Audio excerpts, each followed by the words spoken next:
What in the World Are They Spraying is the movie. I am talking with Michael Murphy.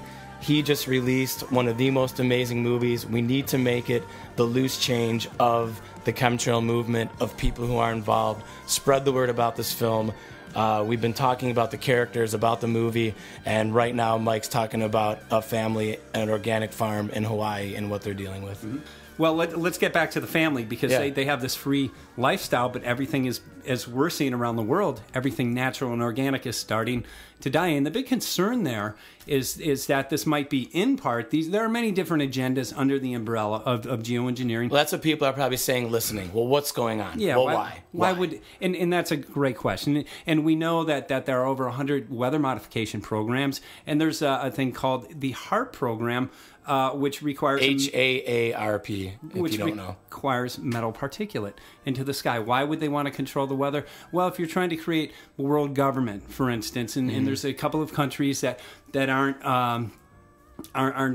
down with your agenda, then you can create droughts in those companies. Or if for instance, Africa, might not be getting a certain GMO seed, you can create a drought so that all of the farms start to die, and then it's the Hegelian dialectic, problem, reaction, solution. So then Africa would be dependent on these new GMO seeds that can grow in this new environment. So getting back to Hawaii, it was the deep concern there is that everything is starting to die, and maybe perhaps in 10 years they might be dependent on new GMO seeds to grow their food. And that's really the end of freedom. I mean, think about it. Because what are the requirements if they have to get certified with these GMO seed companies? What are the requirements for that? We don't know. So to frame this, people listening, there's a family who is living off the grid. They're fine. But now they're realizing, for whatever reason, coconut trees, the bark is peeling off. They're seeing trees dying. They're seeing it. What did he say? If only everyone could see through my eyes what I'm seeing happen. That's right. And awareness to this issue is exploding exponentially, but it's still largely unknown. And let's go back to the 3-year-old that was on that organic farm, never had a vaccine or anything. Well, they decided to get her hair tested. And it's literally in paradise. Should be 0 aluminum. Her aluminum levels were no toxins through the in her roof. Butt, Yeah, through the roof. And of course, they're getting sprayed very heavy, like are most of the other areas around the world. Yeah, well, I took a vacation we're over in London visiting friends in England, and I said, now I'm going to get to look around at some other skies. And I didn't know. I was saying, man, am I going to see some blue skies? Am I going to see the chemtrails? What am I going to see? And sure enough, there they were. There was my checkerboard grid in the sky, as I like to call it. So maybe speak to people all around the world. I've gotten some web visits from other countries, so who knows? Talk about where, through your research, where you're seeing it. Yeah, well, let's get back to geoengineers' proposals. Of course, they proposed doing this on a global level. Which they said to you in San Diego. They said to the crowd. Exactly. But we're seeing it, not in every country, but in every NATO country and many other countries as well. So these programs have been reported, and people email me just about every day from around the world during heavy chemtrail days. So yeah, it's definitely being seen around the world. Remember, though, one thing I think that's important to talk about, after these poisons and toxins are sprayed into the air, they fall down. Gravity brings them down. We eventually breathe them in. So during heavy spray days, and Steve, I know that we discussed this, you experience adverse health effects. Any emergency room physician that is aware of this issue, and we've interviewed a few, will tell you during heavy spray days, emergency rooms are packed. Barium lowers our immune system. It increases blood pressure and gives us a range of other issues, but aluminum is highly toxic to neurological systems within the body. And of course, we've seen, like we just discussed before, we've seen in some cases a 200% increase in Alzheimer's and other aluminum-related illness. So people are definitely being hurt. They're definitely dying from this, and largely unaware, but the awakening is coming. Well, one of my favorite interviews in the movie was former State Senator Karen Johnson. Yes. From Arizona. And I remember saying, I should have grabbed a soundbite of what she just said right there. And she went on this very passionate, emotionally driven just moment where she said, and she summed it up so brilliantly, and she just said, look, Alzheimer rates it's flying through the roof. Aluminum-related illnesses from this toxicity, from what's happening, it's all on the rise. We're seeing it in the soil. We're seeing it with the plants. It's all on the rise. And what do we do? If a former state senator is out there saying, hey, this is a problem that we're seeing happen, where do we go from here?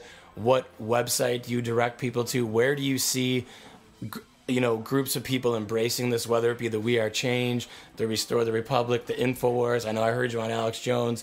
We heard you on Coast to Coast. Start talking about what the reaction's been for what's going on with this movie. Well, the reaction has been great. I mean, we've gotten worldwide attention in this issue, and for the first time, this issue is being addressed not as conspiracy theory, but conspiracy fact. Yeah. We have credible scientists, we have credible politicians that we interview, and we have credible tests. And so we can say conclusively that these programs are real, they are ongoing, and the threat to both human health and ecology. This is their end game. To boil that down, people just look up. You don't need to sit there and look for the pages of. That's what brilliant filmmakers like you do, is you take all that information and make it available. But what we need to do is just look up every now and then and say, man, by now you've all had to have met someone like me who has looked up. I can remember stopping at a Chicago side street one day, and it was me and Monica, and we look up, and it looks the most obvious when sometimes you can catch two jets at one time.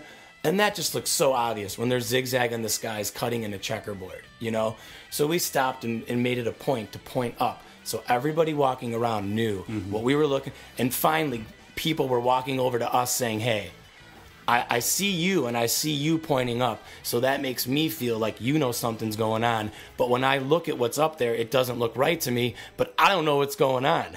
So once again, it's like one of those issues.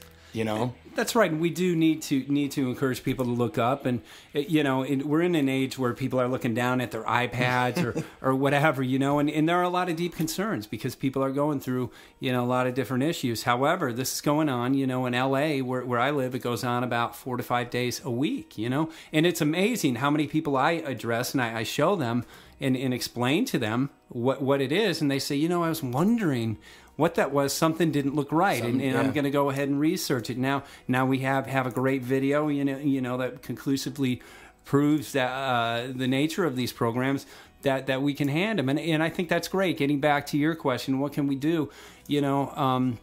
I would say about 90% of the population is unaware of this. So part of the solution is going to be just creating an awareness. But like in the film, we went to Washington, D.C. We addressed this with over 35 members of Congress and senators. Back that up. Explain to people, talking with Mike Murphy, what in the world are they spraying? Just Google it. You'll find all the great previews. I'll link up to him as well on this podcast.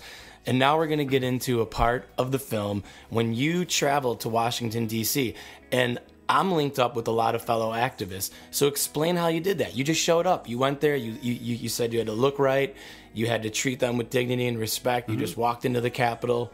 Explain what happened. It was amazing. Yeah, well, we went to the District of Criminality to address some of our members of Congress and senators. So we went into the bowels of Congress. And the belly of the beast. The belly of the beast. And we came with a letter from constituents and some information about these programs and then, insisting that they do everything in their power to stop these programs. So it was amazing. And you're talking, what was it again? The amount of aluminum that they want to dump or are going to dump or could dump. All of the above, So we address this issue and the issue of current deployment, which again we the proof is everywhere, or the evidence. So it was amazing. Some members did state that they were aware of it, but when we spoke about the current deployment, they literally ran from it. And this is, it's a very scary issue for, I think, a lot of members of Congress, because I think many are aware of it. They certainly are now. After we all know what happens when they see those cameras turned on.